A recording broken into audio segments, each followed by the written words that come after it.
cuando hablamos de... Son múltiples las cuestiones que podríamos abordar cuando hacemos alusión a la vulnerabilidad. No existe un consenso sobre el alcance del término, e incluso algunos autores consideran que asociar la vulnerabilidad con determinados grupos acentúa la desigualdad o el estatus de inferioridad o de debilidad que pesa sobre los mismos. Desde hace algún tiempo para acá, y esto ha pasado, por ejemplo, en Colombia, concretamente en un caso en Bogotá, empezó a discutirse si los toreros podían ser considerados como un grupo vulnerable. Incluso también recientemente con la pandemia surgió la discusión sobre si el personal médico puede incluirse dentro de esta categoría.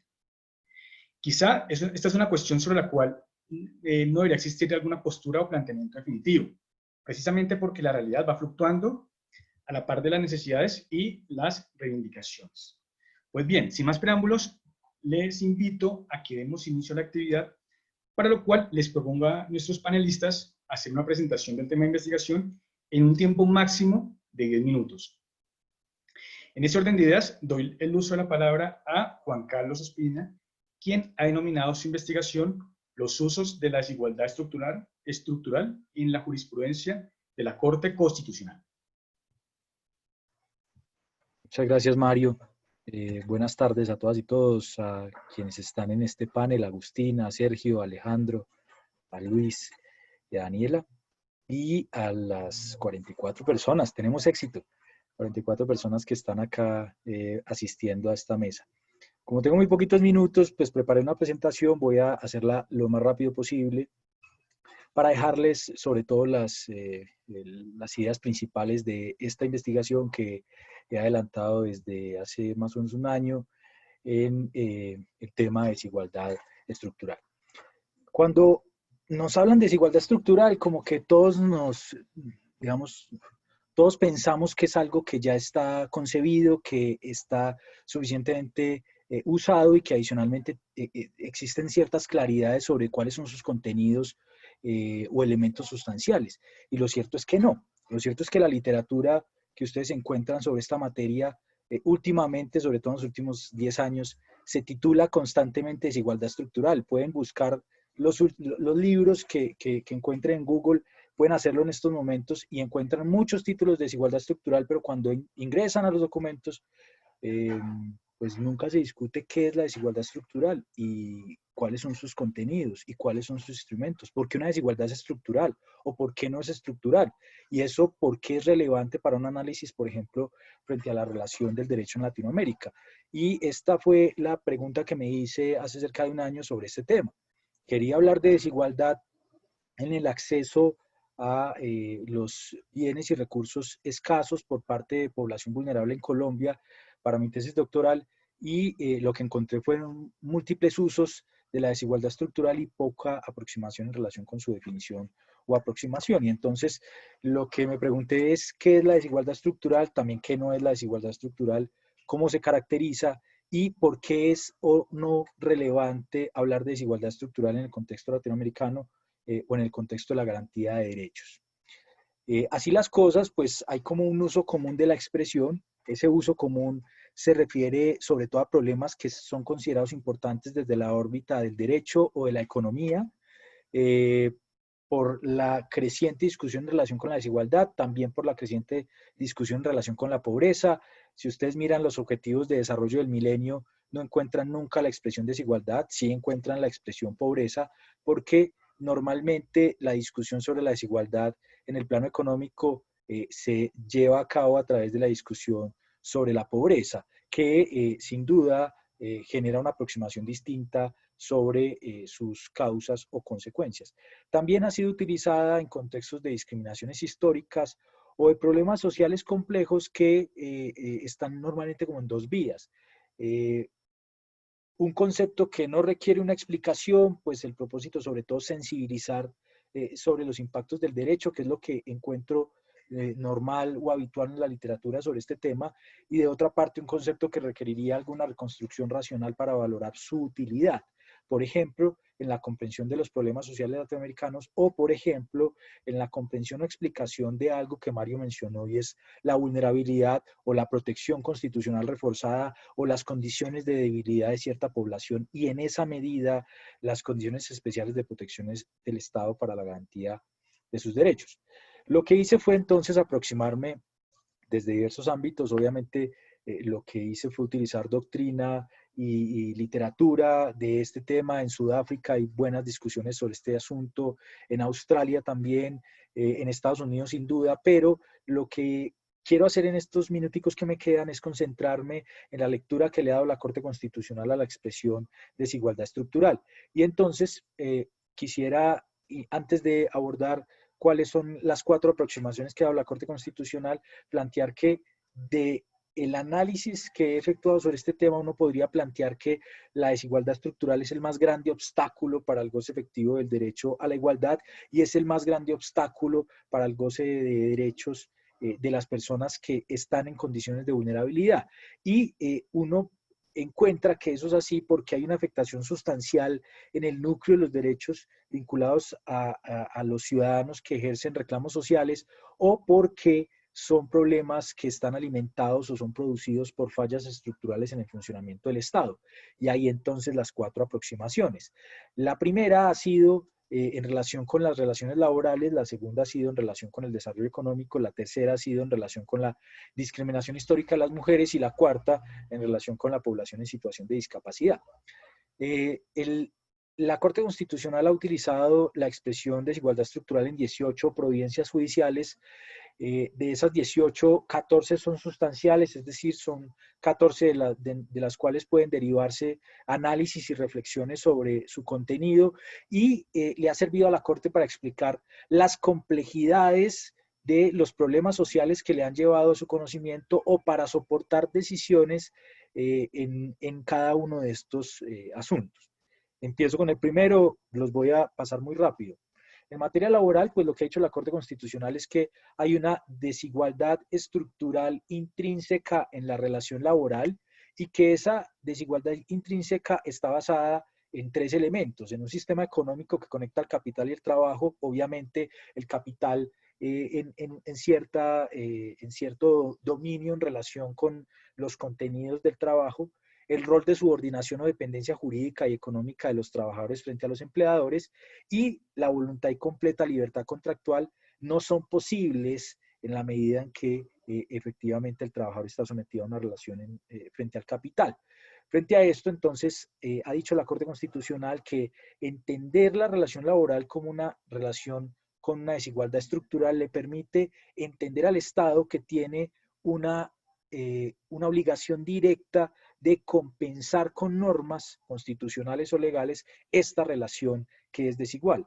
Hay diversos casos donde la Corte lo ha mencionado en las normas de adhesión contractual, en esa medida lo que acabo de mencionar, la insuficiente libertad y voluntad contractual.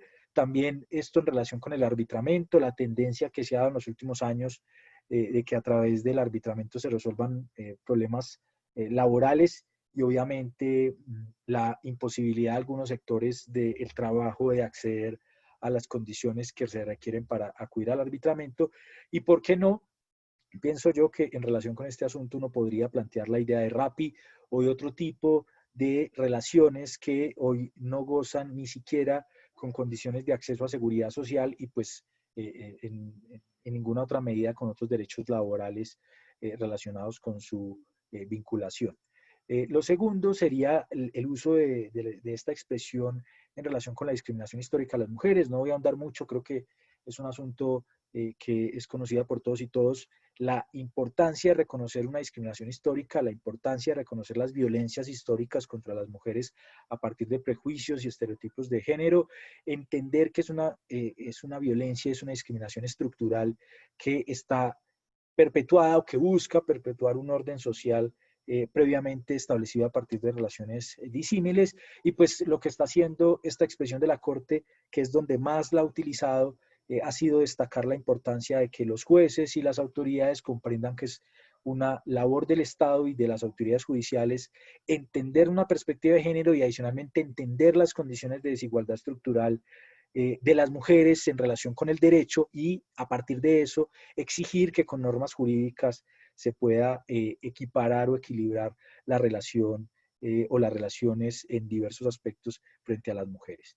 El tercer uso es frente al desarrollo económico. La Corte lo ha utilizado especialmente en dos ámbitos: en los incidentes de impacto fiscal derivados de la reforma constitucional para la garantía de ESC en el país. Lo que dijo la Corte es que un sistema tributario regresivo, que esto creo que tiene que ver con la demanda que se hizo hace muy poco sobre el Estatuto Tributario en Colombia, tiene un impacto muy duro sobre la desigualdad, teniendo en cuenta una condición de desigualdad estructural en el país que genera problemas centrales de crecimiento económico y que entonces la regresividad afecta ese crecimiento económico. Y lo segundo es como la importancia de las cooperativas, las empresas y la economía solidaria en general para la sociedad contemporánea, considerando que hay un modelo económico distinto que ya no está enmarcado por la conquista de recursos a partir de negocios, sino la generación de bienestar social o bien común o satisfacción de interés general a partir de la formación de cooperativas y empresas. En ambos, el uso que ha dado la Corte ha sido para referirse a los impactos desproporcionados que produce un desarrollo económico no interesado por la garantía de derechos y no interesado por la satisfacción del interés general. Y el cuarto uso tiene que ver con la situación de las personas en condición de discapacidad. Obviamente, lo que ha dicho la Corte, así como lo mencioné en el caso de la discriminación histórica sobre las mujeres, pues reconocer una discriminación histórica a las personas en condición de discapacidad, reconocer adicionalmente una condición de debilidad manifiesta derivada de su condición de discapacidad, en cada caso concreto evaluada de manera distinta, y una exclusión estructural frente al propósito de igualdad de oportunidades que es constante, que se ve de manera clara en las relaciones que se llevan a debate ante la Corte. Para terminar entonces con estas aproximaciones, encuentro que la Corte ha utilizado la expresión desigualdad estructural sobre todo para referirse al rol del derecho en la garantía de los derechos ciudadanos, pero adicionalmente en la posibilidad de equiparar relaciones sustancialmente desiguales a partir de su reconocimiento. Y esto es como una parte que me parece muy importante. A partir del reconocimiento, reconocer que el rol del derecho es relevante para superar desigualdades estructurales en cada uno de estos cuatro elementos y supuestos que he mencionado. Lo segundo es que uno encuentra que el concepto de desigualdad estructural está vinculado jurisprudencialmente con otras expresiones como violencia estructural, como exclusión estructural o como discriminación estructural. Importante entonces entender que estos cuatro conceptos pueden ser distintos, pueden encontrarse de manera conjunta para verificar la garantía de derechos, pero en todo caso estamos conectando esta idea con una idea de vulnerabilidad en relación con las personas y los elementos derivados de estos cuatro enfoques y el reconocimiento de una necesaria protección constitucional reforzada para cada uno de estos sujetos vinculados a estos cuatro ejes. A partir de eso, pues lo que hice, lo que traté de hacer fue plantear una definición de desigualdad estructural, que está acá en esta diapositiva. Lo que hice fue aproximar estos elementos de la Corte con doctrina en la materia y estoy planteando en este caso que las desigualdades estructurales son injusticias que pueden estar acompañadas o no de reclamos de cambios estructurales. El reclamo de los cambios parece ser una labor importante para el reconocimiento de la desigualdad estructural, entendidas como afectaciones a grupos sociales vulnerables asociados a procesos históricos consolidados o procesos presentes que tienden a consolidarse. Por ejemplo, la situación de la población desplazada en Colombia es un asunto históricamente relevante, pero que tiene unas condiciones de consolidación producto de la T025, o igualmente la situación de las cárceles en Colombia y en general lo que serían las sentencias de estado de cosas inconstitucional, que merecen una transformación para superar sus causas o evitar su permanencia. Y adicionalmente en relación con esto, pues las injusticias que producen la desigualdad, esa desigualdad estructural, son estructurales porque se encuentran asentadas en elementos constitutivos de la organización social o del Estado de Derecho, y porque su consolidación histórica o futura no tiene restricciones identificadas ni transformaciones proyectadas. Lo que hace la jurisprudencia es reconocer una condición de desigualdad estructural y a partir de eso reconocer la importancia de que el derecho actúe. Pero pues será el trabajo de la movilización legal, de la movilización social, será el trabajo del Congreso, será el trabajo de la misma Corte, identificar cuáles son las acciones que tiene que emprender para superar las condiciones de desigualdad estructural o para atacarlas.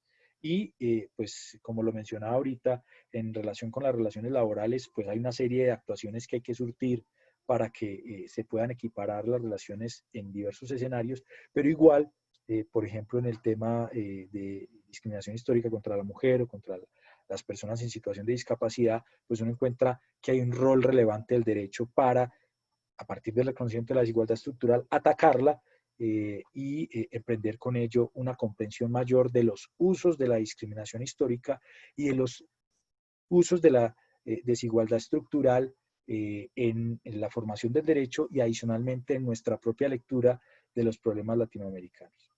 Sería eso, Mario. Gracias. Bueno, Juan, muchas gracias por tu intervención. Claramente el discurso de la desigualdad estructural nos va a servir para conectarlos con las problemáticas que vamos a trabajar a continuación, ¿no? Doy la bienvenida a Luis, al panel, y a continuación, entonces, doy la palabra a Agustina Palacios, quien ha titulado su artículo de investigación Igualdad inclusiva y personas con discapacidad. Algunas reflexiones a la luz de la observación general número 6 del Comité sobre los Derechos de las Personas con Discapacidad.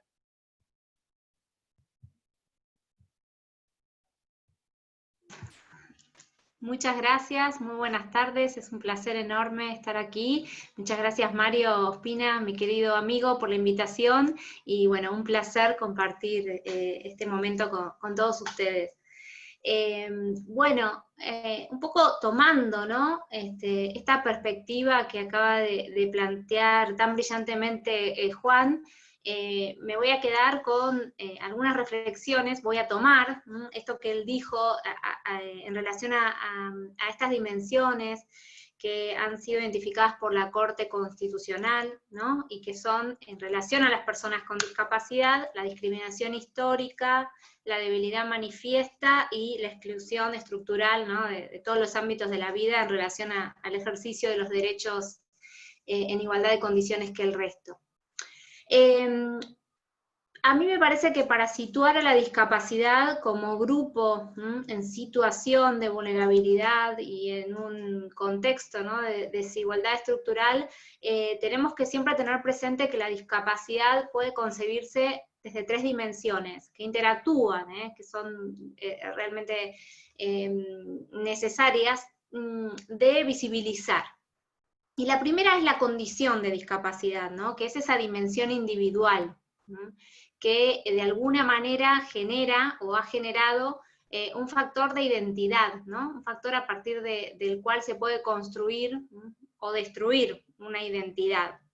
Entonces esa dimensión personal, si lo pensamos generalmente desde lo social, pero también desde lo jurídico, ha sido replicada desde una mirada netamente médico-rehabilitadora, un diagnóstico médico, ¿no? Que la Convención sobre los Derechos de las Personas con Discapacidad incluso, ¿no? Que es una convención que está impregnada del modelo social y desde los derechos humanos, denomina deficiencia, o sea, seguimos apelando, ¿no?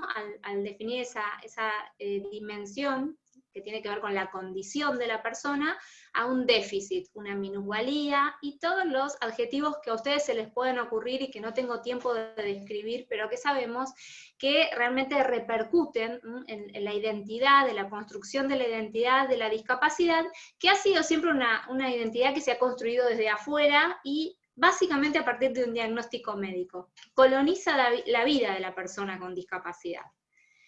A esa condición de la persona, ¿sí? Que no tiene por qué ser eso, un diagnóstico, ¿no?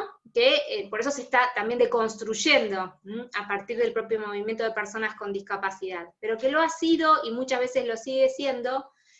A esa dimensión de la condición individual se le suma, al interaccionar con las barreras sociales y con esta situación de desigualdad estructural, convierte a esa condición en una situación. y bueno, y ustedes en Colombia lo denominan así, hablan de personas en situación de discapacidad, lo que a mí me gusta mucho, ¿no? Porque visibiliza que precisamente la discapacidad es una situación, y esa situación es la consecuencia de barreras sociales, del diseño de una sociedad que no está pensada, ¿sí?, para determinadas personas, sino para otras, que se consideran estándar y que igual, aunque estemos investigando y buscándolas, nunca las vamos a encontrar, ¿no? Pero bueno. Pero no termina ahí estas dimensiones, no terminan en estas dos de la discapacidad, sino que se suma una tercera, que es la posición de discapacidad. Porque sumada a esa condición que se convierte en una situación, la discapacidad también es una posición social que tiene que ver con la negación de una construcción de la identidad desde las propias personas, que tiene que ver con la negación de la toma de decisiones, del ejercicio de la capacidad jurídica, y en definitiva que tiene que ver con la negación de negarle a la persona su misma concepción como sujeto de derecho, ¿no? Con todas las implicancias que esto tiene. Entonces, sí me parece importante para poder situar a la discapacidad, precisamente, ¿no?, en este contexto, tener siempre presente estas tres dimensiones. Estas tres dimensiones surgen precisamente a partir del trabajo del movimiento de personas con discapacidad y de la construcción de un modelo que se llama modelo social de discapacidad, que ha venido poniendo el énfasis en las barreras sociales. En este momento el modelo social se está deconstruyendo. Si hacemos un paralelismo con el feminismo, podremos decir que estamos, no sé, en la elaboración de una nueva ola del modelo social. Pero que no hay que invisibilizarlo, sino totalmente, precisamente todo lo contrario, hay que potenciarlo, ¿no? Este modelo social se está deconstruyendo a partir de críticas que son legítimas y que de alguna manera enfatizan que el modelo social ha puesto el énfasis en la primera dimensión pero todo esto de alguna manera se retroalimenta, ¿sí? Estas críticas al modelo social surgen desde estudios críticos, desde el sur global, desde una mirada decolonialista, o surgen desde un modelo de la diversidad que se propuso en España, o surgen también desde hablar de la configuración, también surgen desde teorías y de otras que van de alguna manera alimentando y retroalimentándose en relación a todo esto. El modelo social y estas tres dimensiones que estoy aludiendo nos vinculan con la necesaria perspectiva de discapacidad y el ineludible enfoque de derechos humanos, ¿sí? De hecho, si pensamos en los derechos humanos que nacieron, ¿no?, y siempre se caracterizaron por su universalidad, ¿no?, falaz, pero esa fue una característica, hasta hace años tenían asignaturas pendientes en relación a las personas con discapacidad y debieron nutrirse, ¿sí?, de este modelo social y del movimiento de personas con discapacidad. Pero el enfoque de derechos humanos hoy es indiscutido desde el sistema de protección internacional de los derechos humanos, desde las teorías que de alguna manera trabajan la temática de la discapacidad. Este enfoque de derechos humanos nos hace visibilizar a la persona con discapacidad no ya como objeto de políticas asistenciales, sino como sujeto de derecho, nos hace aplicar, ¿no?, los valores que sustentan a los derechos humanos, esta deconstrucción de la idea de dignidad humana que no tenía del todo presente a la discapacidad, y entre los valores que sustentan a los derechos humanos, también esto nos lleva a la deconstrucción, o por lo menos quizás la profundización de un nuevo modelo de igualdad que plantea la observación general número 6 del Comité sobre los derechos de las personas con discapacidad. Es decir, esta convención sobre los derechos de las personas con discapacidad tiene un comité que fiscaliza su cumplimiento y, entre otras funciones, elabora observaciones generales. La observación general que aborda el contenido y alcance del derecho a la igualdad ha planteado un nuevo modelo de igualdad que también, en la línea de lo que decía Juan Carlos, viene a proponer ser una igualdad transformativa, ¿sí?, y que el comité denomina la igualdad inclusiva. La igualdad inclusiva tiene 4 dimensiones, solamente me da tiempo a mencionarlas, y de alguna manera creo que es una herramienta interesante, ¿sí?, para dar una respuesta, no solo desde la política pública a nivel más global, sino desde el derecho, ¿no? Porque también me pareció muy interesante el planteo de Juan en cuanto a que es necesario, ¿no?, tomar el rol del derecho para equiparar, porque el derecho no es neutro, porque el derecho, así como no ha tenido perspectiva de género, no tiene perspectiva de discapacidad, y que bueno, a partir de este modelo de igualdad inclusiva que yo vengo estudiando e intentando profundizar, de alguna manera se puede sumar esta perspectiva de discapacidad, que también es una herramienta totalmente necesaria. Simplemente, porque no sé si Mario ya me está diciendo que voy mal con el tiempo, porque no puedo mirar el chat cuando hablo, me imagino que sí, así que simplemente decir que ese modelo de igualdad inclusiva que plantea el comité tiene 4 dimensiones. Y la primera de esas dimensiones es, bueno, una dimensión redistributiva, ¿no? Precisamente para corregir las desventajas, ¿no? Esa dimensión redistributiva que es absolutamente necesaria si pensamos que el 82% de las personas con discapacidad en el mundo están en una situación de pobreza, ¿sí? Si pensamos y miramos lo que ha supuesto esta crisis y esta pandemia en relación a la situación de las personas con discapacidad. Le sigue una segunda dimensión, ¿no? Políticas de redistribución, a la cual le suma la política redistributiva. Esta dimensión redistributiva que plantea el comité, precisamente para contrarrestar los estereotipos, los prejuicios, la violencia que sufren las personas con discapacidad, y a la cual le suma una tercera dimensión que tiene que ver con la participación. Las personas con discapacidad tienen un lema, el nada sobre las personas con discapacidad sin las personas con discapacidad, que alude a la necesaria participación en el diseño e implementación de la política pública a nivel macro, y en la toma de decisiones respecto a su narrativa de vida, su biografía de vida a nivel micro. Esa perspectiva también requiere de una mirada interseccional, que viene siendo muy necesaria y muy visibilizada últimamente en los grupos en situación de vulnerabilidad.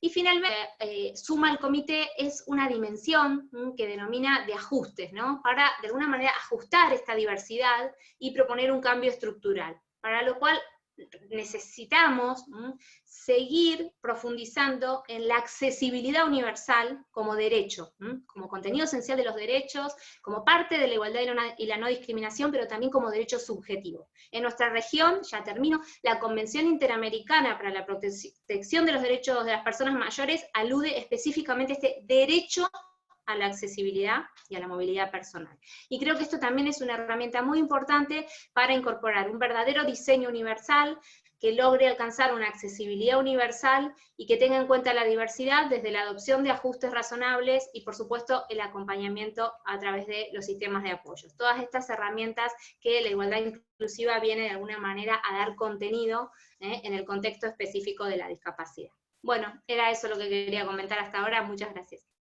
Bueno, muchas gracias, Agustina. Resulta muy pertinente lo que nos planteas sobre la dimensión de igualdad, porque con eso creo que nos permite dejar de ver la igualdad desde una visión muy reduccionista y que en ocasiones nos lleva a pensar que la igualdad se predica de las personas y no de los derechos, ¿no? Y los contextos que dan lugar a las barreras. Bueno, a continuación,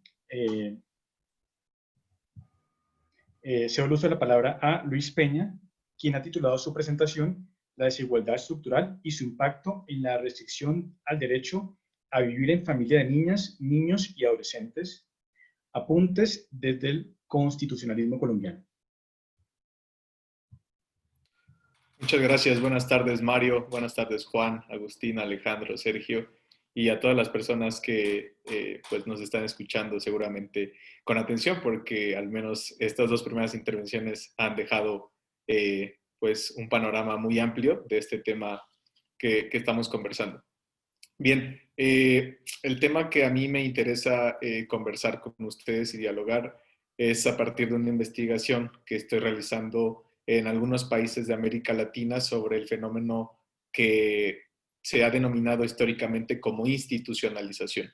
Sabemos que esta palabra se ha ocupado para muchos aspectos relacionados con la sociología, con el propio derecho, con la política, pero este concepto al que yo voy a hacer referencia reiteradamente como institucionalización, pido que lo podamos entender como el actuar del Estado mediante el cual se retira a una niña, niño o adolescente de su familia para colocarlo en un centro de cuidado, un albergue, un centro de asistencia social, una casa hogar o las decenas de denominaciones que encontramos en todo el mundo.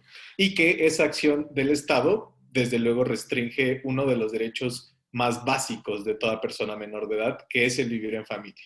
Vivir en familia, no entendido desde un aspecto retórico y tampoco entendido desde la familia en el que el niño y la niña deben estar con su mamá y papá.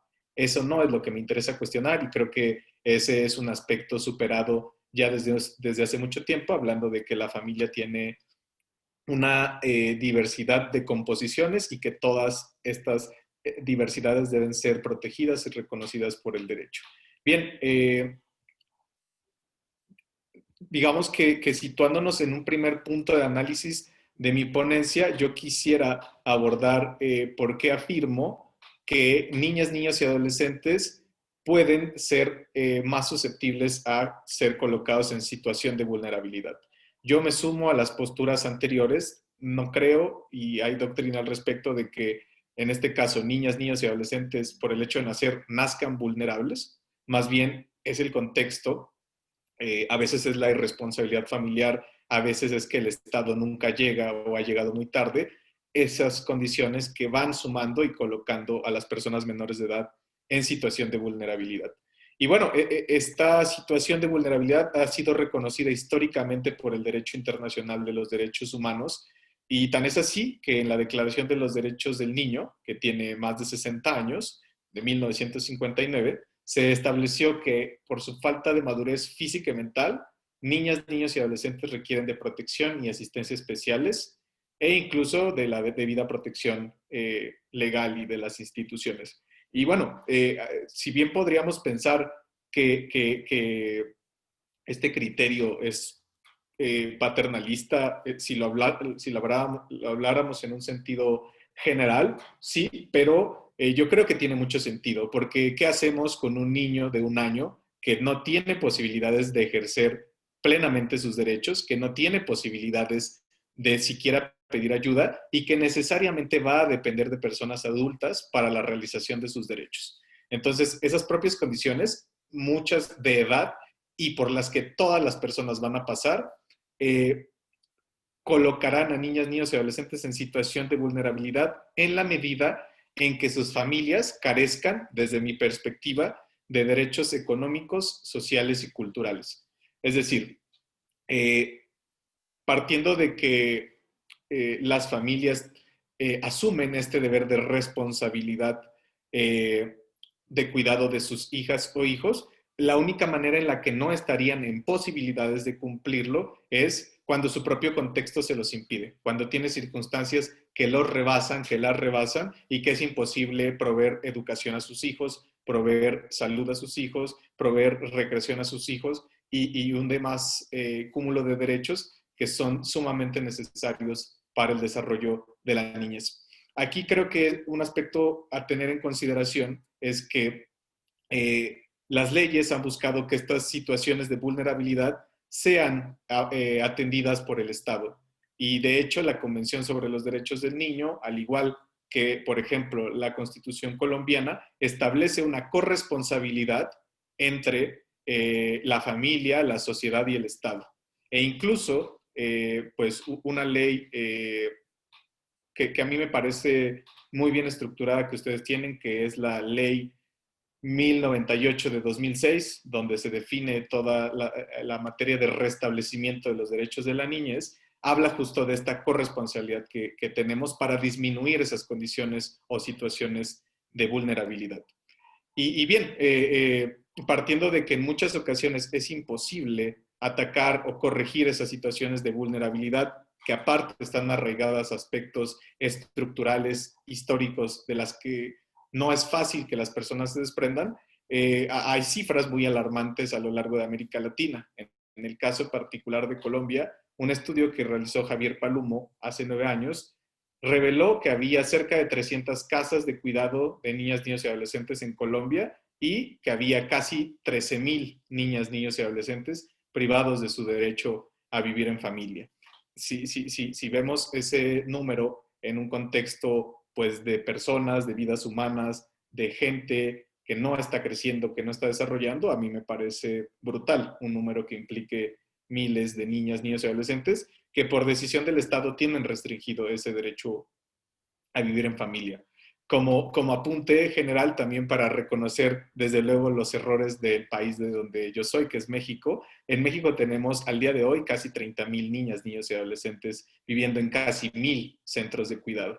Y la política de restitución al derecho a vivir en familia es poco alentadora, pero bueno, hay una serie de esfuerzos desde varias instituciones. Bien, para agotar estos últimos minutos que tengo, yo considero, y así lo he venido plasmando en esta investigación que estoy realizando y en una previa que hice en mi país, que la institucionalización sí tiene una relevancia con la desigualdad estructural y que esa relevancia puede descubrirse a través de ciertas categorías analíticas. La primera de ellas es que pues, niñas, niños y adolescentes son titulares de derechos. Partiendo de esta primera categoría analítica, las niñas, niños y adolescentes no solo son sujetos de protección del Estado. Cuando un agente del Estado, cuando las instituciones de bienestar de cualquier país, de Colombia, de México, encuentran que hay una niña o un niño en situación de riesgo, que no está ejerciendo sus derechos de manera plena, su labor principal no es ir y retirarlo, porque esa sería una postura meramente proteccionista. Su labor es acercarse y saber cómo y bajo qué parámetros, con el acompañamiento de la familia de origen, puede lograrse la realización de esos derechos en el propio núcleo familiar. Además, tomando en consideración que Colombia es de los estados que en su propia constitución, a diferencia de México, establece como derecho fundamental que niñas, niños y adolescentes tienen derecho a vivir en familia y a no ser separados de su familia. En el caso de México, por ejemplo, lo tenemos establecido en una ley de carácter general, pero a mí me llama mucho la atención que la propia Constitución de Colombia, como un derecho muy básico de niñas, niños y adolescentes, reconoce el no ser separados de su familia. La segunda categoría analítica que yo propongo para analizar este problema es precisamente el principio de menor separación de la familia. El Estado está obligado a realizar todo tipo de esfuerzos encaminados a que solo los casos más extremos, solo aquellos casos en que la política social no ha sido suficiente, se proceda a una separación de la niña, niño, adolescente de su familia. Y ahí entramos a un primer elemento que me parece muy atinado para analizar la desigualdad estructural, porque si vemos qué tipo de niñas, niños y adolescentes son los que viven en esos centros de cuidado, no hablamos de niñas, niños y adolescentes que gozan de sus derechos económicos, sociales, culturales. Hablamos más bien de niñas, niños y adolescentes que se encuentran en situación de mucha marginación, de pobreza extrema. Me parecía a mí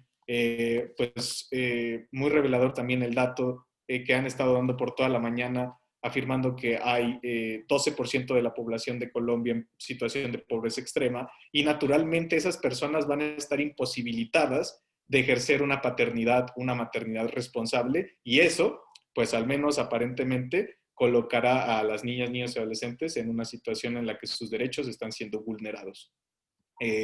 Otra categoría analítica que yo propongo para analizar este problema es la igualdad y no discriminación. Justamente partiendo de que no puede haber un actuar del Estado, digamos, basado en estas condiciones de pobreza, basado en condiciones de qué tipo de trabajo desempeñan las personas, basado en qué tipo de casa tienen las personas. A mí me parece bastante útil ese aspecto. Y bueno, como ya se me está acabando el tiempo, más que reflejar las otras categorías que tengo, me parece que el problema al que nos enfrentamos midiendo la desigualdad estructural y su relación con la restricción al derecho a vivir en familia parte también desde una falta de análisis de datos para construir una política pública de cuidados alternativos. Colombia, en su ley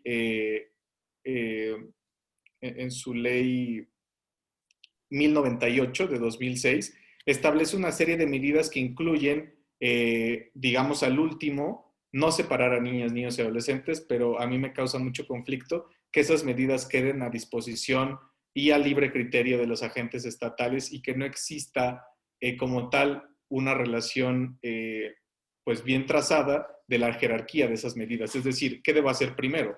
Amonestar a la familia, mandarla, como lo dice esta ley, atención psicológica o retirar a la niña, niño, adolescente. Me parece que eso le da mucho margen al Estado para justo utilizar el elemento de desigualdad, el elemento de pobreza, el elemento de falta de derechos en los hogares de origen para separar a niñas, niños y adolescentes. Ahí dejo mi intervención, Mario. Muchas gracias. Bueno, Luis, muchas gracias. Quiero hacer énfasis en una idea que nos planteaste al comienzo de tu intervención sobre la cuestión de asociar la vulnerabilidad a un factor cronológico, ¿no? Entonces, que nos asumir que por ser un niño o niña ya, o un adolescente, ya eso hace que la persona sea considerada vulnerable, ¿no? Porque al final eso también redunda en los errores en las políticas de protección de derechos. Me parece que eso es importante y seguramente a continuación vamos a retomarlo. Bueno, a continuación doy la palabra a Sergio Sánchez, quien ha titulado su estudio Los derechos fundamentales de los adultos mayores en un contexto de igualdad, su necesaria garantía para la consolidación de la Agenda 2030. Buenas tardes a todos y en primer lugar quiero agradecerte, Mario, por la invitación a participar en este panel tan interesante y en compañía de semejantes coexpositores. Es para mí todo un honor compartir mesa. En primer lugar, pues, el saludo. Segundo, quiero asociar a la concepción de vulnerabilidad aquella que gira en torno a la posibilidad que tiene la persona de sufrir, lo cual toma en consideración las condiciones y personales, las condiciones personales y sociales que la rodean. Es así como entiendo yo que se relaciona el concepto de vulnerabilidad con el principio de igualdad y no discriminación, ya que éste prohíbe perjudicar a ciertos grupos que históricamente han sido segregados, subestimados o dominados. La discriminación entiendo también que ha adquirido nuevos matices, especialmente en el escenario interamericano, en donde se habla de patrones y contextos de violaciones a derechos humanos que van en perjuicio de grupos vulnerables por su condición, situación social, económica, cultural, lo que lleva a que sean marginados a nivel histórico. Entiende también la Corte Interamericana que se trata de una situación masiva, sistemática y generalizada, como lo expresó en el caso de la discriminación de haitianos y dominicanos contra República Dominicana. ¿Qué puedo extraer de las jurisprudencias de la Corte Interamericana? El parámetro que va a determinar las características de un grupo vulnerable será la escasez de bienes. Ahora, como ya bien había comentado Juan, la discriminación estructural involucra datos históricos, datos sociales que fundamentan las desigualdades de facto y de jure, que son resultado de la exclusión social de los grupos y que a su vez se deriva de las complejas prácticas sociales, de la influencia de prejuicios, de los sistemas de creencias, que todos ellos van generando universos simbólicos específicos y que se vuelven nefastos para la interacción social en condiciones de igualdad. Debe tenerse presente que la existencia del elemento de invisibilidad sobre el grupo vulnerable afectado también es un elemento indispensable para perpetuar y revelar la existencia de situaciones de discriminación estructural. Y esto se entiende acudiendo a la sociología, que nos explica cuando los universos simbólicos se socializan, establecen una realidad cotidiana que cuenta con diversos mecanismos de defensa frente a potenciales modificaciones. Y es así como el paradigma de discriminación y desigualdad se ha mantenido vigente a lo largo de la historia humana. Ahora, los grupos históricamente discriminados o excluidos comparten un rasgo común que los identifica, y es la historia de discriminación, que viene a ser reforzada por una institucionalidad que disminuye o incluso anula la posibilidad de defensa de los intereses que estos colectivos puedan tener. Se trata de una situación en donde, aparte de padecer la discriminación y sus consecuencias, a los grupos vulnerables se les impone una carga excesiva de probar que la situación que padecen tiene el carácter de estructural. Y es aquí donde la labor de la sociedad internacional tiene una relevancia muy importante, ya que en diferentes ocasiones y a través de diferentes instrumentos, dícese la Declaración Universal, los pactos de derechos humanos, o en particular el Plan de Acción de Viena sobre el envejecimiento y la Convención Interamericana sobre los Derechos de las Personas Mayores, han visibilizado la situación, han hecho que estos grupos vulnerables tengan una participación abierta, mostrando que su problemática es real y merece una solución a conforme a derecho. Dentro de la labor de la sociedad internacional, destaco la implementación de los objetivos del milenio, hoy objetivos de desarrollo sostenible, que son una hoja de ruta para asegurar el bienestar de esta y las futuras generaciones, y establecieron 17 objetivos que pueden ser implementados por la acción de los diferentes aparatos estatales. Sin embargo, me quiero centrar en el número 10, que es el ODS dedicado a la eliminación de todas las desigualdades. Si uno mira el análisis del funcionamiento práctico del ODS 10, se encuentra que estos se establecen para vincular a las 3 ramas del poder público, pero con una especial énfasis en la actividad del legislativo y el ejecutivo, quienes son los principalmente llamados a materializarlo. En ese entonces, la tarea de eliminación de las desigualdades se puede lograr mediante leyes o políticas públicas que se encaminen a ello. Me queda la duda de cómo eliminan estos dos actores las situaciones de desigualdad o discriminación estructural. Y para traer una respuesta en el caso de los adultos mayores, quiero traer a colación el test que la Corte Interamericana ha desarrollado en su jurisprudencia, que agrupa una serie de condiciones que deben cumplirse para que se pueda hablar de una discriminación estructural. En primer lugar, que se trate de un mismo grupo afectado con unas características comunes que pueden o no ser una minoría. Que este grupo sea vulnerable, marginado, excluido o se encuentre en una desventaja irrazonable. Que la discriminación tenga como causa el contexto histórico, sociocultural y socioeconómico.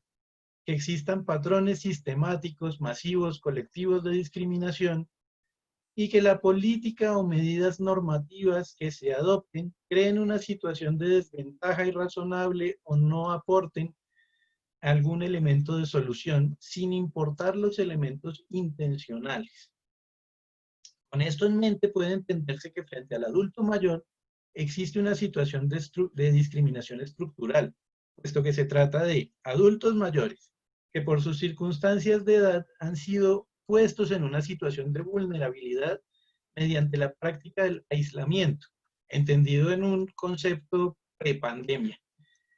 Y también por circunstancias históricas, sociales, se creó una desventaja irrazonable y frente a la cual los marcos jurídicos existentes no contribuyen a la eliminación de las causas o de la misma discriminación estructural, sino que por el contrario se convierten en un obstáculo que refuerza los estereotipos negativos. Es así como la misma CEPAL ha reconocido que en tratándose de los adultos mayores existe una deuda y un reto pendiente muy especial, ya que este grupo no se encuentra específicamente consagrado dentro del ODS 10. Esto no hace más que poner de presente la situación de desigualdad y discriminación frente a este colectivo y cómo la invisibilización juega en contra de cualquier reivindicación de derechos de los desaventajados, por lo que considero necesario que es la oportunidad de pasar de un escenario de debate sobre la prueba de las circunstancias de discriminación estructural a un reconocimiento de la misma en el derecho internacional y en el derecho nacional, por supuesto. Aprovecho también para resaltar que el papel de la sociedad internacional ha sido muy intenso, muy interesante y ha dejado mucho que aportar, pero esto no desconoce, por supuesto, el trabajo de los jueces constitucionales en general y de la Corte Constitucional en particular, ya que el juez constitucional tiene una relevancia importante en la materialización de los ODS al convertirse en una especie de conciencia de las otras ramas del poder, ya que este es el que establece una garantía y un límite inquebrantable consistente en el goce efectivo de los derechos fundamentales. En tratándose del grupo adulto mayor, la Corte Constitucional ha proferido un gran número de sentencias que se enfocan a la protección de los derechos de este grupo, pero se ha enfrentado a problemas tan complejos como los usos lingüísticos, en donde ha tenido que definir el grupo al cual pretende proteger. Por eso ha creado un gran número de categorías que se nutren del derecho a la igualdad y ha establecido, por ejemplo, la persona de tercera edad, el anciano y el adulto mayor, que son categorías con un significado diferente y un ámbito de protección específico. Ahora, pese a que ha habido un gran avance en materia de protección de derechos de estas minorías o grupo vulnerado más bien, el escenario internacional ha ofrecido grandes elementos que deberían ser considerados a un nivel nacional. Y es esta la oportunidad que hago para retomar la necesidad de comprender la protección multinivel de los derechos, del diálogo judicial y del diálogo judicial interamericano especialmente, ya que esto puede brindarle al Estado herramientas suficientes para materializar el ODS, especialmente en lo que tiene que ver con los adultos mayores. Un ejemplo de esto sería reconocer expresamente la situación de discriminación estructural y la inclusión de un concepto de debida diligencia del Estado para la garantía del derecho a la igualdad en estos casos. Entonces, siendo así, cierro mi intervención en ese punto. Bueno, Sergio, muchas gracias. Importante tener en cuenta que aquí en Colombia la Corte Constitucional próximamente se va a pronunciar sobre la ley aprobatoria de la Convención Interamericana, ¿no? de las personas mayores. Y es muy probable también que se pronuncien, ¿no? Obviamente depende de si la Corte toma en cuenta, hace la revisión de la tutela que decidió en segunda instancia el Tribunal de Cundinamarca sobre las medidas que se adoptaron para restringir el derecho a la libertad de circulación de los adultos mayores en el marco de la pandemia, ¿no? Como tú mencionaste hace un instante. Bueno, a continuación vamos a dar la palabra a Jalil Alejandro Magaldi, quien ha titulado su estudio Tratamiento Jurídico de la Habitanza en Cali.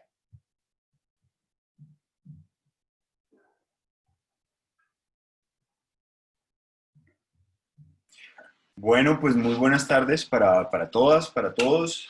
Ha sido un panel muy interesante, he aprendido muchísimo. Muchas gracias, Mario Andrés, por esta invitación.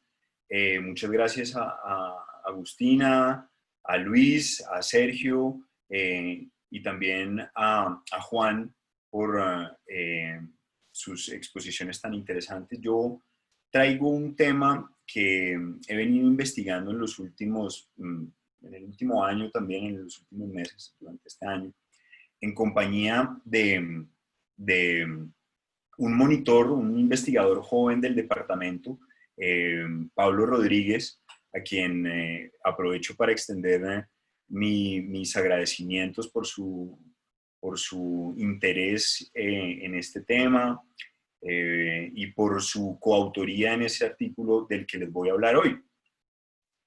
Lo segundo que quiero decir antes de empezar es que estaba planteando, digamos, estaba pretendiendo hacer la exposición con una aplicación que se llama Prezi Video y creo que no funcionó muy bien.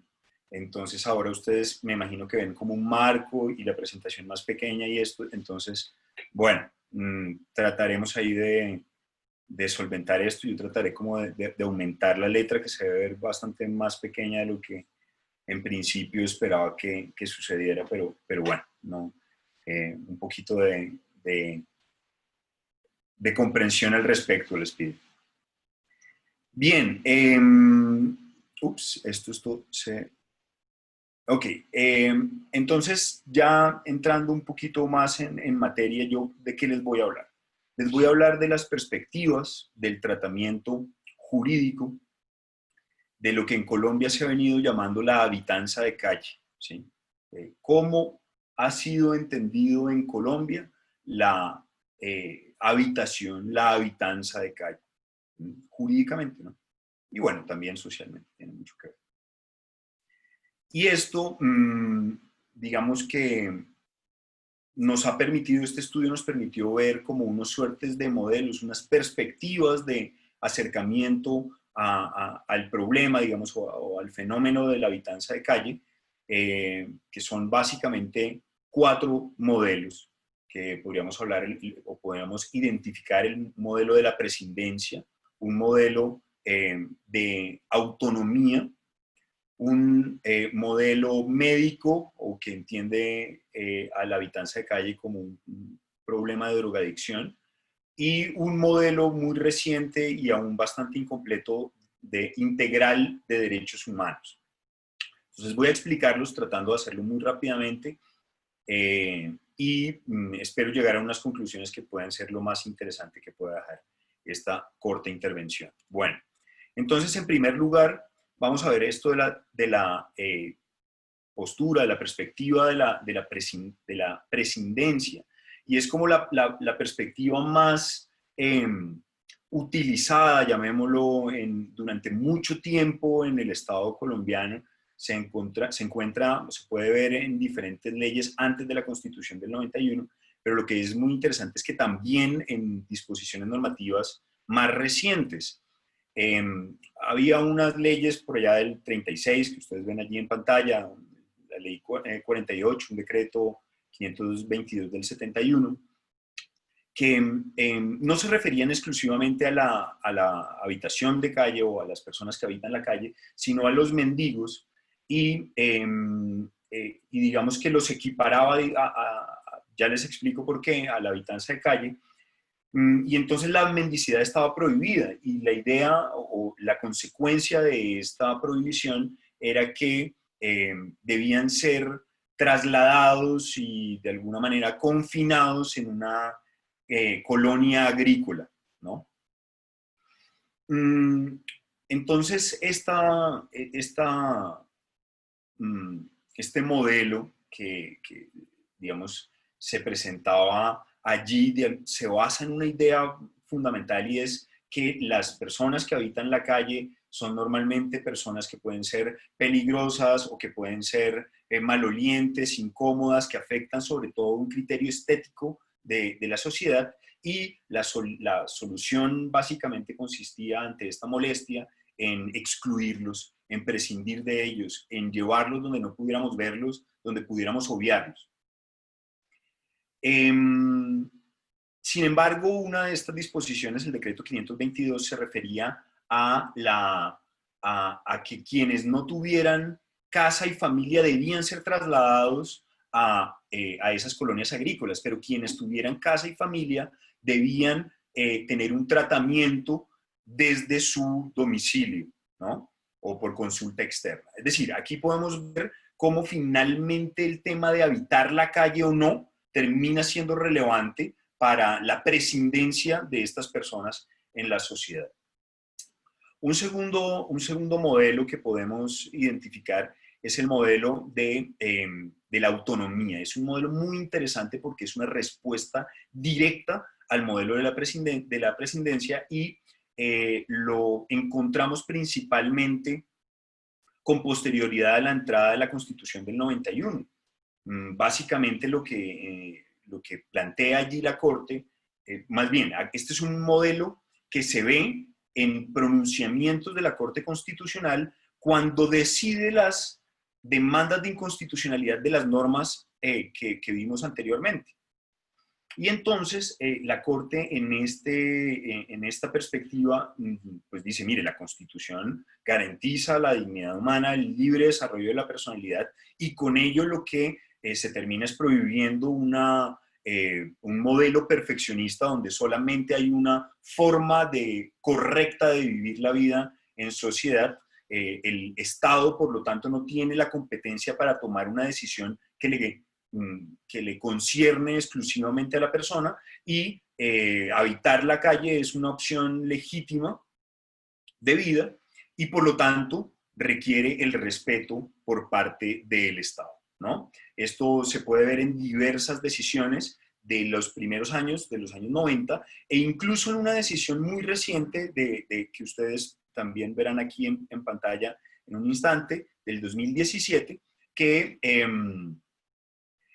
controla la constitucionalidad de una norma del 2016 del Código de Policía, hoy Código Nacional de Convivencia y Seguridad, que establecía un traslado de protección, llamémoslo especial, para habitantes de calle, que tenía, digamos, que para todas las otras personas implicaba que era como la última ratio cuando no hubiese otra posibilidad diferente para proteger los derechos de esa persona. Cosa que dista mucho de la práctica, como lo hemos visto recientemente, pero que finalmente para las personas que habiten la calle, pues no operaría así. No era necesario que fuese la última ratio, sino que la policía tenía la competencia de hacerlo automáticamente, lo cual, digamos, que ponía en un desequilibrio justamente con la opción de vida entre las personas que habitan la calle y quienes no. Entonces, lo importante de esta perspectiva de la autonomía es que la Corte Constitucional realza la capacidad de tomar la decisión de vivir en la calle, si es una decisión libre, y que por lo tanto no puede haber una discriminación fundada en esta decisión. Sin embargo, se integra también en la última década una perspectiva, bueno, en los últimos 15 años más o menos, una perspectiva que podemos llamar médica o una perspectiva de drogadicción que se equipara a la habitanza o a ser habitante de calle. Y es una perspectiva que es bien interesante porque también nace de unos postulados de autonomía y de unos postulados de dignidad que digamos que podemos encontrar en la famosa sentencia que despenaliza la dosis mínima. Esta es una demanda que básicamente se fundaba en las personas que habitaban la calle y que eran toxicómanas, que necesitaban mayores cantidades de dosis mínima para poder suplir sus necesidades de droga, y pues que finalmente era una decisión libre y autónoma de hacerlos, que solamente les correspondía a ellos. Pero esa constante equiparación entre habitante de calle y drogadicto siempre ha llamado nuestra atención, y me parece que es un elemento que es bastante interesante de revisar. Les quiero mostrar esta gráfica que seguramente no se verá muy bien, pero bueno, yo se las describo ahí. Como ustedes ven, hay una porción muy grande, digamos, de 1/3 en gris y otra porción de casi 1/3 en negro. Esta gráfica representa las causas que los habitantes de calle censados en el 2017 afirmaron que eran, digamos, las causas principales por las cuales habitan la calle. La porción más grande, la que está en gris, digamos que representa la causa principal, que es el consumo de drogas. Esa es la causa principal. El 38% de los habitantes de calle dicen que la causa por la cual llegan a habitar la calle es el consumo de drogas. Pero fíjense ustedes que la otra proporción, la negra, es una proporción casi igual de grande, si no me equivoco aquí, bueno, 30% o 33%, que consiste en problemas familiares, en conflictos familiares, ¿no? Y las otras, pues no voy a hablar de ellas, pero son otra cantidad: violencia, conflicto armado, desplazamiento, otras causas sociales. Dicho en otras palabras, la drogadicción no es una causa necesaria para habitar la calle.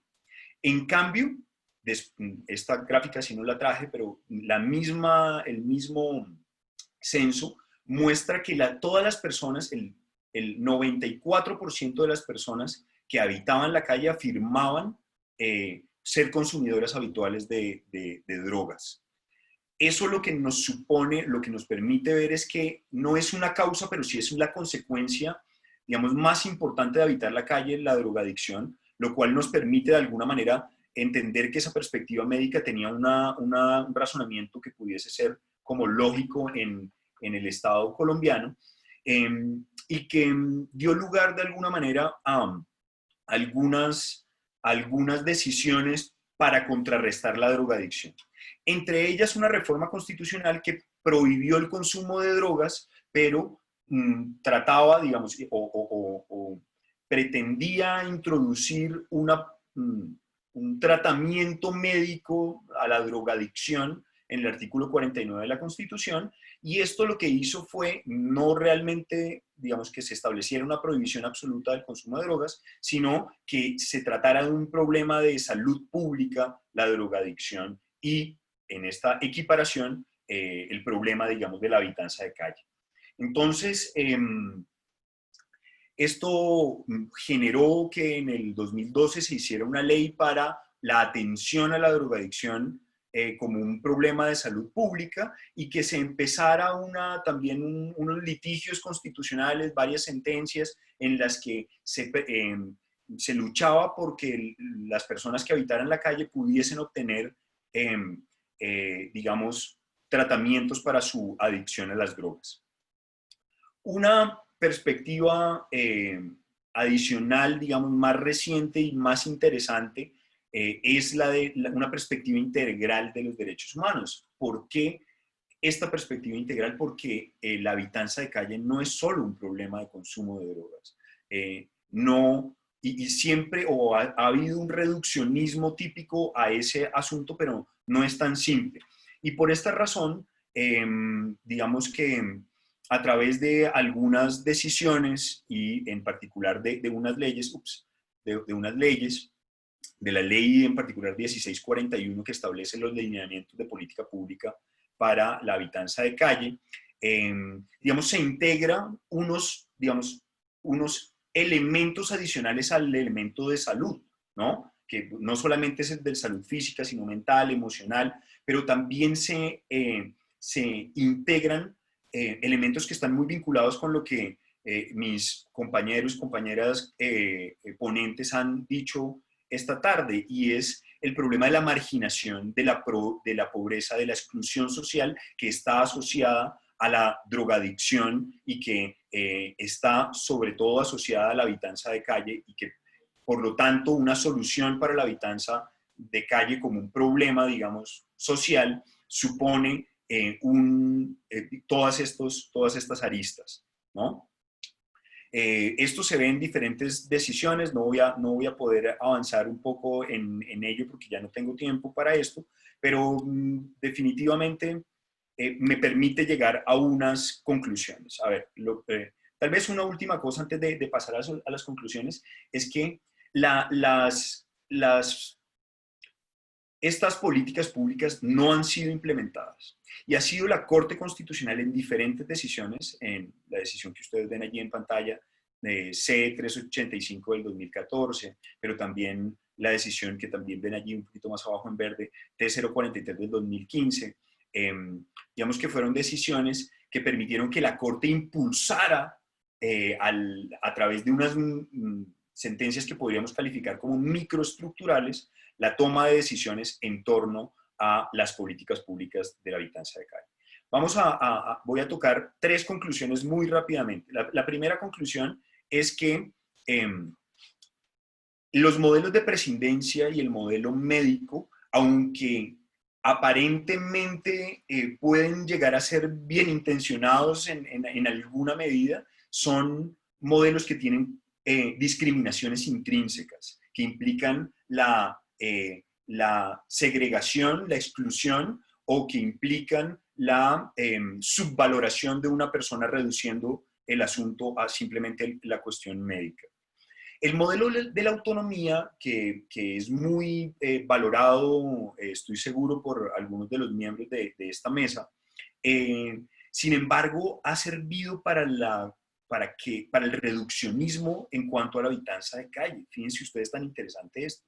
Y es que se llevó durante muchos años, durante décadas, el reduccionismo fue: la persona que habita la calle tiene el derecho a hacerlo porque es su decisión libre y voluntaria de hacerlo. Por lo tanto, el Estado no hace nada más, ¿sí? Y esto, digamos, fue un reduccionismo muy simplista de lo complejo que es la situación de la habitanza de calle, por lo que el modelo de derechos humanos, inclusivo de derechos humanos, es un avance importante y que puede suponer un avance importante en los próximos años, siempre que haya una política pública mucho más definida. Ha sido la Corte Constitucional quien se ha encargado de hacer cumplir esas normas jurídicas, esa ley de la que les hablé, en aras de lograr una política pública integral para la habitanza de calle en Colombia.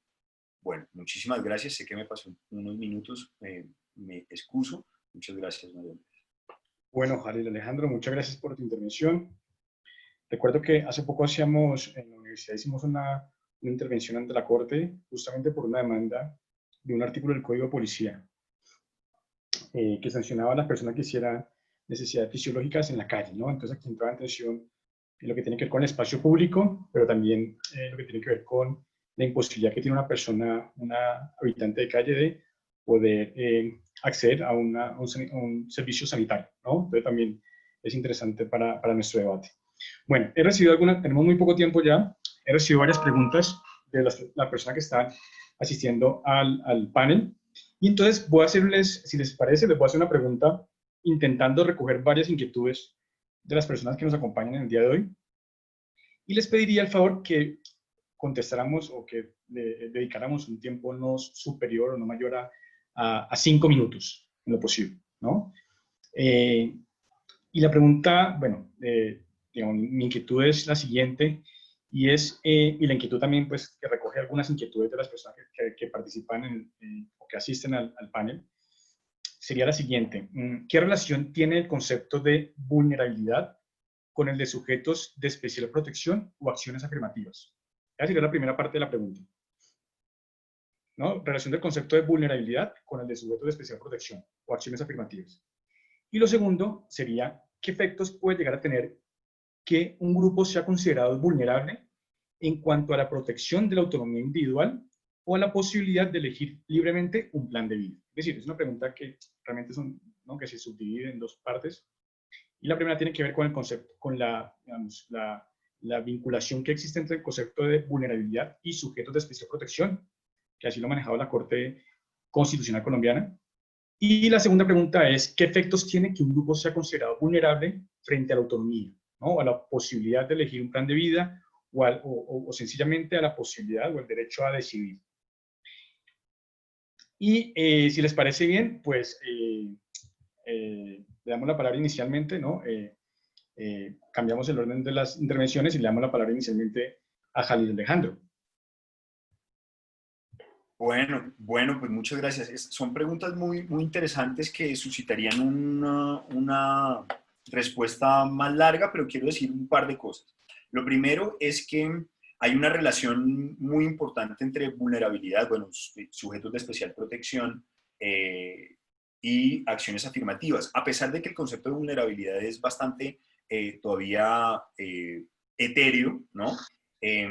Digamos que el hecho de que se trate de un grupo, de una persona, de un grupo de personas, de unos sujetos de especial protección, normalmente legitima esas acciones afirmativas, ese tratamiento diferente del Estado a esas personas. Entonces, digamos que de alguna manera el hecho de considerarlas así, desde una perspectiva bastante optimista, pues supone esa legitimación para realizar acciones afirmativas. Y en cuanto a la pregunta de qué efectos puede tener que un grupo pueda ser considerado vulnerable en cuanto a la posibilidad de terminar su plan de vida, yo más o menos intuía que este punto iba a ser de gran interés en la medida en que, digamos, a diferencia de lo que han expuesto mi compañera y mis compañeros, de panel, en realidad en cuanto a la habitanza de calle en Colombia, se ha hecho como un uso indebido, digamos, un uso reduccionista de la autonomía de la voluntad para justificar no hacer nada por parte del Estado, ¿sí? Entonces, creo que tampoco podemos dejar todo en manos de la autonomía privada de la voluntad y en la autodeterminación, porque es una respuesta simplista para algunos problemas sociales como el que yo les traigo. Y me acuerda también de un par de situaciones que revisamos con Pablo, y es que en Bogotá y en Medellín, ciertos alcaldes de no muchas ideas, pues propusieron, como decir, lo que ellos decían es, no podemos hacer nada con los habitantes de calle porque no se quieren rehabilitar. Entonces tampoco podemos pedirles que si se quieren rehabilitar, porque siempre dicen que no, son personas que ya no tienen raciocinio, ¿sí? Y ese fue un argumento muy complejo y muy, digamos, muy tensionante, porque lo que pretendían era iniciar procesos de interdicción para lograr nugar, digamos, o sobrepasar la voluntad de estas personas para obligarles a tener esas rehabilitaciones. Como la interdicción se acabó, pero la ley 1996 se refiere solo a las personas con discapacidad, lo llama así, en situación de discapacidad, y que sean además adultas, pues en realidad la forma para resolver este asunto sería una aplicación analógica. Es lo que yo, digamos, propondría. Yo estimaría que es posible lograr una analogía en cuanto a la necesidad de optar por medidas de apoyo que permitan que la persona habitante de calle pueda tomar una decisión consciente de las consecuencias que ella tiene, pero con unos apoyos familiares, sociales, que le permitan hacerlo de la manera más adecuada. No es un tema fácil. Ok, gracias, Jalil. Le damos la palabra a Sergio. Gracias, Mario. Respecto a la primera inquietud, creo yo que vulnerabilidad, especial protección y acciones afirmativas pueden tener un vínculo a partir del reconocimiento, y hago énfasis en el reconocimiento, de la situación estructural de desigualdad o discriminación, porque sin eso es muy difícil que se proceda a la protección efectiva de los derechos. Ahora, sobre la segunda cuestión, quiero sentar la premisa para desarrollarla conforme vaya presentando la exposición, y es que la vulnerabilidad afecta el derecho a decidir de los adultos mayores. Se convierte en una afectación de la autonomía cuando cruza una línea muy delgada haciendo uso de la doctrina del paternalismo. El paternalismo pretende que el Estado tenga un papel activo en la protección de los derechos de los asociados, pero en algunas circunstancias, las razones que sirven de fundamento a la protección terminan por tener una finalidad completamente opuesta a la intención original. Las medidas que buscan imponer un determinado modelo de virtud a la ciudadanía están proscritas, ya que se entiende que invaden de una manera desproporcionada la autonomía de las personas al prevenirlas de adoptar ciertos comportamientos o ciertas decisiones. Sin embargo, la procedencia de medidas preventivas que tienen como objeto proteger los intereses personales y no se fundan en imposiciones coactivas son permitidas. Esto nos lleva a pensar que la carga filosófica y semántica que conlleva el paternalismo puede llevar a que en ocasiones se interprete que la ciudadanía carece de criterio para conocer y decidir sobre sus intereses, lo que lleva a que el Estado sea el que dirija integralmente sus vidas. Es así como surge ese Estado protector como único que sabe qué es lo mejor para sus ciudadanos y cuáles son los mejores intereses. Esta hipótesis, que en principio puede parecer benévola y garantista, termina por vulnerar las más esenciales libertades individuales, ya que convierte en obligatorio lo que es opcional para las personas. ¿Y cómo afecta esto a los adultos mayores? Las medidas que buscan garantizar sus derechos se encuentran divididas por una línea demasiado fina entre prevención y prohibición. Y prueba de esto es el artículo 46 de la Constitución, que establece una obligación a cargo del Estado, la sociedad y la familia de proteger y asistir a las personas de la tercera edad. Este complejo texto puede llevar a que se asocie que la edad tiene implicaciones en los demás hábitos de la vida, y es aquí donde resulta muy problemática la idea de que los ciudadanos, y en este caso adultos mayores, no tienen el criterio para conocer y decidir sobre sus intereses. Entiendo yo que esta problemática que surge con el paternalismo jurídico es consecuencia de la herencia directa del concepto de pater familias romano, que era ese padre de familia que tomaba todas las decisiones que afectaban a los miembros de la familia en su núcleo y de ese núcleo con los demás. Y es un concepto que se institucionalizó de vieja data, constituyó un universo simbólico sólido y se ha socializado por generaciones a todos aquellos estados herederos de la tradición romano-germánica. La Corte Constitucional, en ejercicio de sus funciones, ha establecido unas condiciones que justifican la adopción de este tipo de medidas, que giran en torno a un análisis de proporcionalidad. Y reitero que ha establecido limitaciones al derecho al libre desarrollo de la personalidad, solo de tipo desincentivar. El prohibitivo está totalmente proscrito. Con esto en mente, me queda una duda, y es, ¿qué ocurre si a quien corresponde realizar el escrutinio de una medida que se acusa de paternalista es parte de la realidad cotidiana socializada?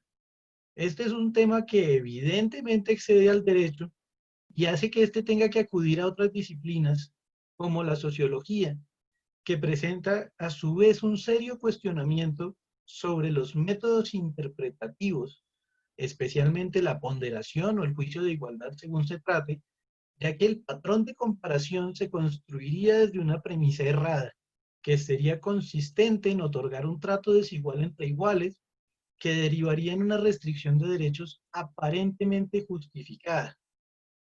Y en este punto señalo que la interpretación de las normas que regulan los derechos de los adultos mayores debe buscar una justificación epistémica, que debe hacerse desde un marco de derechos humanos, y en especial para nosotros, estados latinoamericanos, en clave de un sistema interamericano, bien sea con la aplicación del control de convencionalidad de los postulados de la Convención Interamericana o de la casuística, que ya existe un caso, que es el caso Poblete, en donde la Convención Interamericana de los Derechos de las Personas Mayores fue utilizada como fundamento y argumento de la decisión, y que bien puede ser asumida por los jueces nacionales en ejercicio de sus funciones.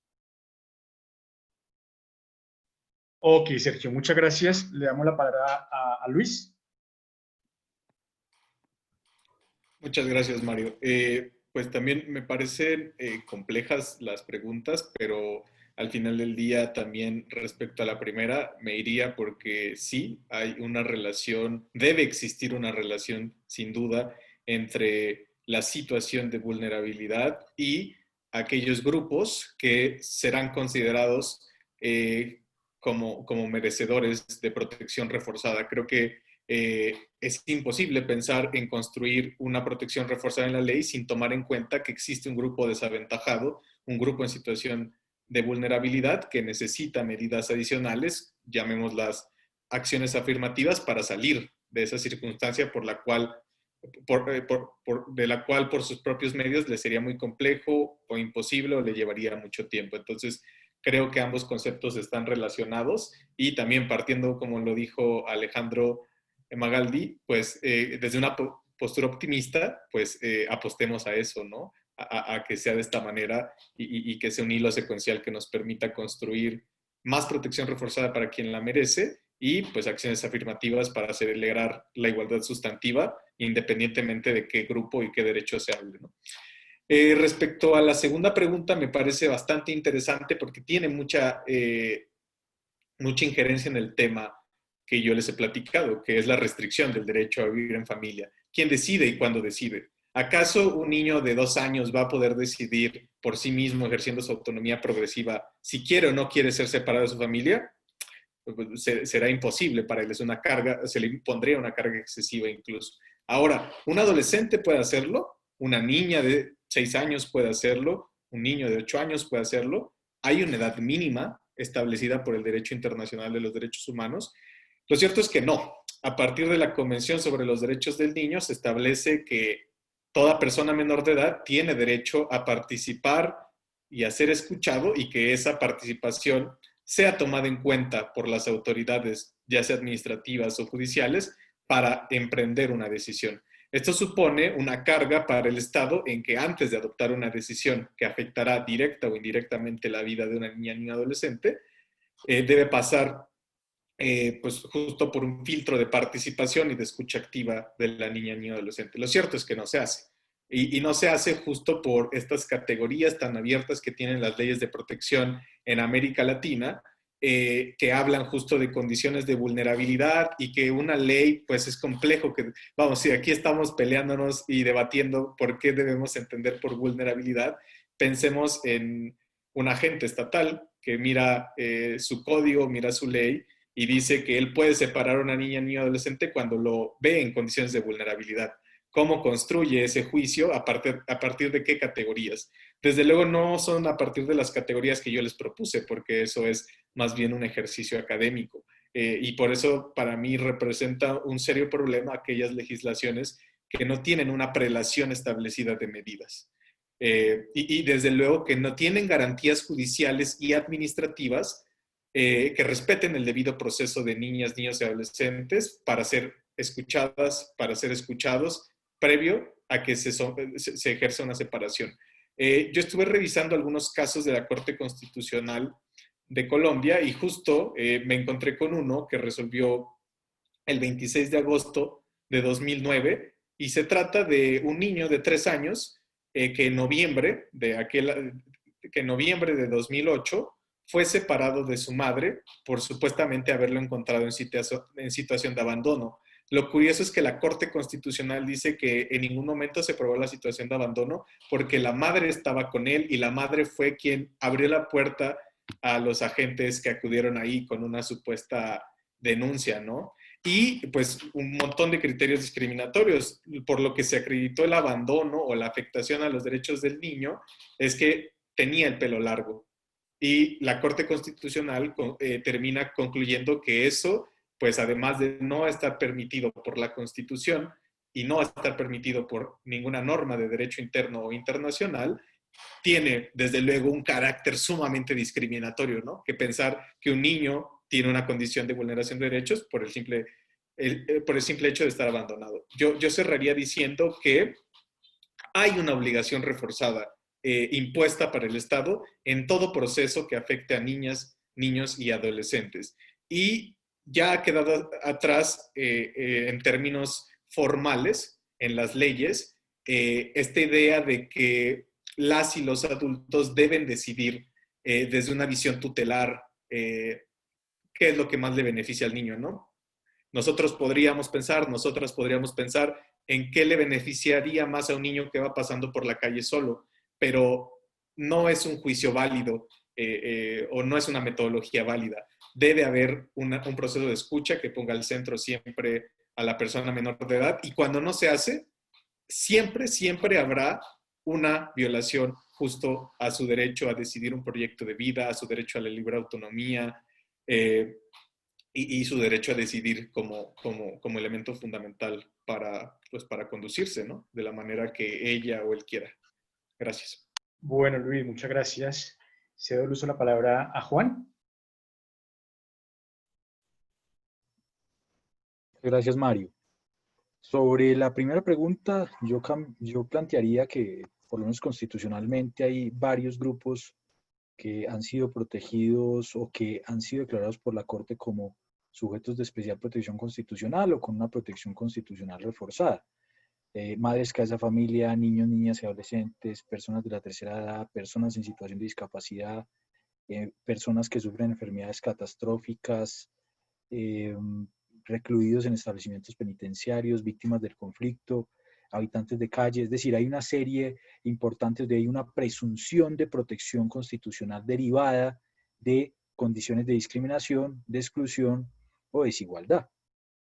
De acuerdo con esas presunciones, entonces uno diría que la valoración de la vulnerabilidad dependerá del análisis en dos vías. En la vía de la presunción, es decir, de esa sospecha, y la evaluación del caso concreto.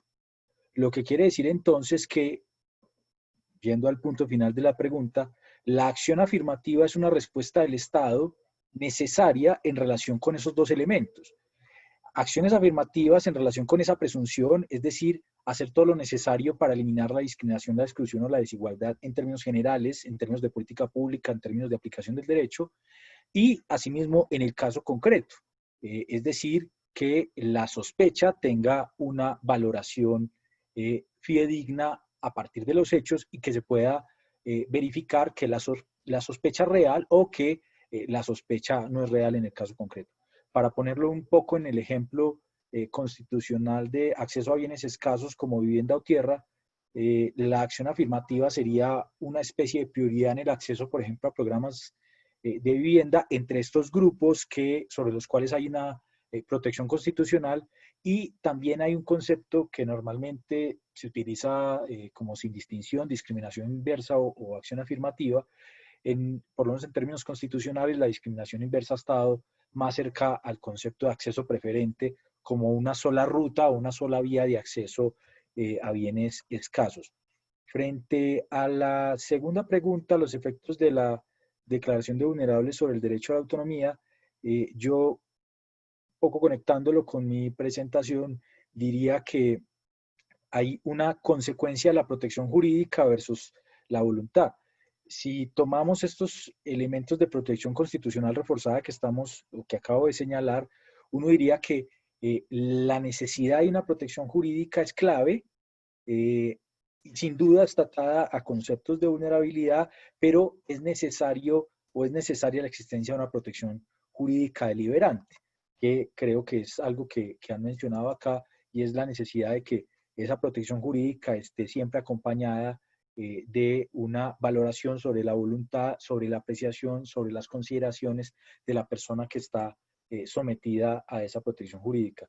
Eso haría que la protección jurídica entonces pueda cumplir su finalidad, pero al mismo tiempo pueda superar la dificultad que podría tener en caso de que el beneficiario de la misma no esté de acuerdo con ella. Bueno, Juan, muchas gracias. Agustina, te cedo el uso de la palabra. Bueno, muchas gracias. Bueno, yo en relación a la primera pregunta no voy a sumar más nada, porque creo que está muy, muy completo y adhiero a todo lo que han dicho. Y la segunda también ha estado muy completa, pero se me ocurre comentar dos o tres cuestiones, ¿no? Primero, lo que sí pensaba recién es si podríamos plantear qué es primero, ¿no? O sea, si primero es la situación de vulnerabilidad o la restricción de la autonomía, ¿no? En relación a cómo se ha planteado la pregunta. Porque podemos pensaba recién, la restricción directa de la autonomía que hemos sufrido las mujeres, que sufren todavía las personas con discapacidad, las personas mayores, personas que se conciben desde una identidad de género diversa, orientación sexual diversa, niños, niñas y adolescentes, ¿no? Así como que se plantea una restricción de la autonomía, o históricamente se ha planteado, que ha puesto en una situación de vulnerabilidad, ha colocado estos grupos en situación de vulnerabilidad.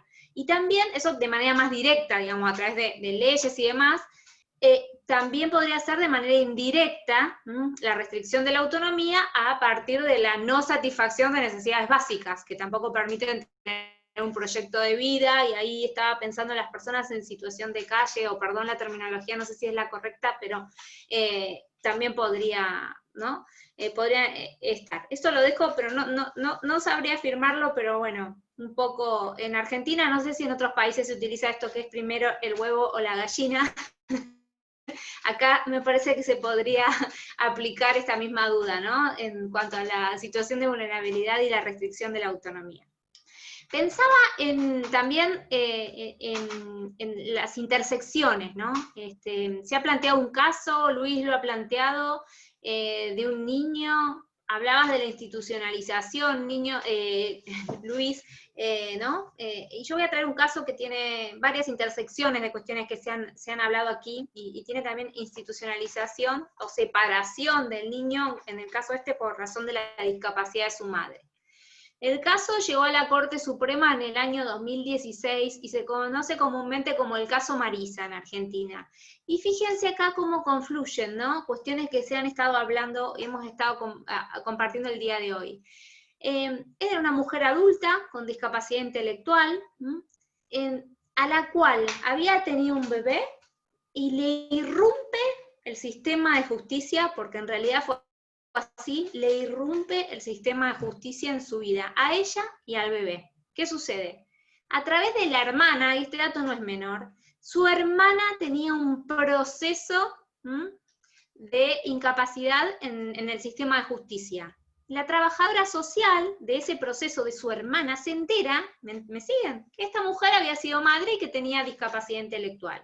Entonces se acerca al hospital y elabora un dictamen en base a la discapacidad intelectual de esta mujer, que estuvo minutos con su bebé, y a partir del cual, por su discapacidad intelectual, la trabajadora social entiende que hay riesgo para la vida del niño, ¿no? Y lo separan. Lo hago muy breve, no tengo tiempo, pero en el transcurso de 4 años, hasta que el caso es resuelto por la Corte, este niño vive en una institución, ¿sí? Se separa la madre del hijo en razón de la discapacidad de la madre, violando, ¿no?, convenciones de niñez, de discapacidad, y el sistema de justicia, por otro lado, no adopta ni un ajuste, ni un sistema de apoyos, o sea, se demuestra en el transcurso de que no había, ¿sí?, una respuesta por parte del Estado para poder apoyar a esta madre en el ejercicio de la maternidad, ¿no?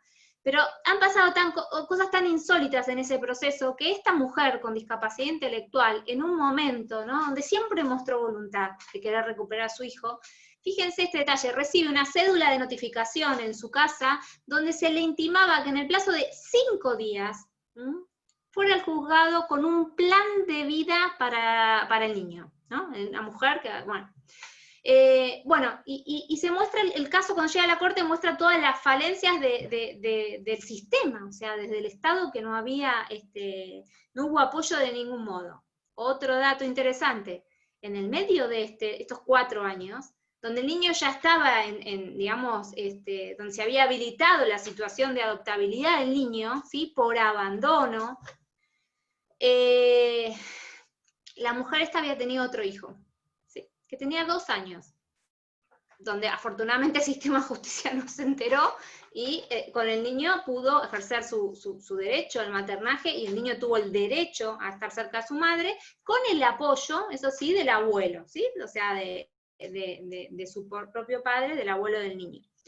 Y bueno, el caso es interesante porque muestra cómo a partir de un diagnóstico, ¿sí?, se le restringe el derecho a la capacidad jurídica, prohibido por la Convención de Naciones Unidas, los derechos de familia, ¿sí?, el derecho al ejercicio de la maternidad, el derecho a formar una familia, bueno, y un largo etcétera, desde la Convención de Discapacidad, también desde la Convención de Derechos del Niño, el derecho del niño a vivir en familia, el derecho del niño a que el Estado apoye, ¿no? Bueno, y todo, ¿no?, ha sido una vulneración enorme. A mí me parece que el caso es interesante porque acá confluyeron, fíjense, condiciones, situaciones y posiciones que tienen que ver con la discapacidad, que tienen que ver con el género, que tienen que ver con la situación de pobreza que vivía esta mujer, que también fue un factor determinante, ¿sí?, y la situación de niñez, mínimamente, ¿no? Y podemos seguir buscando. Bueno, el caso Marisa fue muy emblemático en Argentina, ella llegó hasta los medios de comunicación y fue una madre que con todas sus dificultades personales y sociales, y judiciales, logró recuperar a un hijo, pero un hijo que vivió 4 años, ¿sí?, en una institución, ambos separados, sin el contacto con su familia y demás. Así que bueno, lo quería traer para mostrar un poco esto, y acá también se puede ver cómo la restricción a su capacidad jurídica y al ejercicio del derecho puso en mayor situación de vulnerabilidad, no solo a ella, sino a estos 2 niños, porque había un hermanito también en relación al caso. Bueno, perdón si me pasé con el tiempo. Gracias, Agustina. Bueno, no sé si alguno de nuestros compañeros del panel quiere hacer alguna apreciación del caso, quiere hacer una intervención final sobre el caso. Bueno, a mí me parece muy interesante lo que nos has planteado, porque además con eso podemos aterrizar, ¿no?, los conceptos que nosotros hemos venido aquí trabajando a lo largo del panel, y digamos que el caso que tú nos planteas recoge, ¿no?, recoge diferentes componentes que son esenciales al momento de abordar problemáticas que efectivamente que demuestran o ponen en evidencia situaciones de afectación de derechos humanos, ¿no? Bueno, el tiempo se nos ha acabado, se nos ha terminado, lamentablemente. Sin embargo, si me permiten ustedes, en un minuto, ¿no?, quisiera, hay una pregunta que me han hecho de las personas que están participando en el panel, que están asistiendo al panel. Nos hacen una pregunta, y es la siguiente, y es, ¿cómo diferencia la Corte, conceptualmente la Corte Constitucional colombiana, la desigualdad estructural y la discriminación estructural? No sé si alguien, digamos, uno de ustedes nos quiere presentar su planteamiento. De pronto, Juan, que ha hecho un estudio sobre desigualdad estructural, en un tiempo muy corto, Juan, porque el tiempo se nos ha acabado, pero me parece importante absorber la inquietud. Muchas gracias, sí. La Corte no los ha distinguido, los ha utilizado de manera indistinta. Ha hecho referencia a la desigualdad estructural en 2 de los 4 casos en los que, digamos, se ha concentrado, para mencionar que se deriva de condiciones de desigualdad histórica. No obstante, en la pregunta, por lo menos que yo vi hace un rato en el chat, la persona hacía referencia a la ausencia de referencias a la discriminación histórica, por ejemplo, de la población afrocolombiana o negra. Y lo cierto es que en la jurisprudencia de la Corte Constitucional no hay un uso del concepto de desigualdad estructural respecto de esto. Ello no quiere decir que no haya una condición de discriminación histórica de la población negra, y que así no lo haya dicho, por ejemplo, en el auto 005 de 2008-2009, si no estoy mal, en relación con el estado de cosas inconstitucional de la población desplazada. Eso quiere decir que no hay una distinción constitucional clara, pero yo creo que por lo menos dentro del concepto de desigualdad estructural cabe el concepto de discriminación histórica, y que es posible que la discriminación histórica lleve como consecuencia, como podría verse en el caso de la población afro, a una condición de desigualdad estructural que uno pueda ver claramente en la jurisprudencia constitucional. Juan, muchas gracias. Quedan algunas otras preguntas pendientes, pero la verdad que no quiero abusar del tiempo de ustedes. Yo creo que una conclusión que podemos nosotros extraer aquí de nuestro ejercicio el día de hoy es que efectivamente estamos en presencia de conceptos que no son definitivos, ¿no? Y que seguramente se van interpretando según cada realidad o cada contexto social, político, económico, y eso hace que seguramente tengamos que estar replanteándonos frente al contenido de esos conceptos, ¿no? No nos podamos dar por ciertos o por acabados, o por, digamos, partir de verdades absolutas sobre los mismos. Les agradezco muchísimo por haber participado en este panel, también a las personas que han asistido también al panel, y espero que nos podamos encontrar en una nueva oportunidad. Muchas gracias a todos y a todas, y hasta una próxima. Hasta luego. Gracias. Adiós a todos. Gracias, hasta luego. Gracias.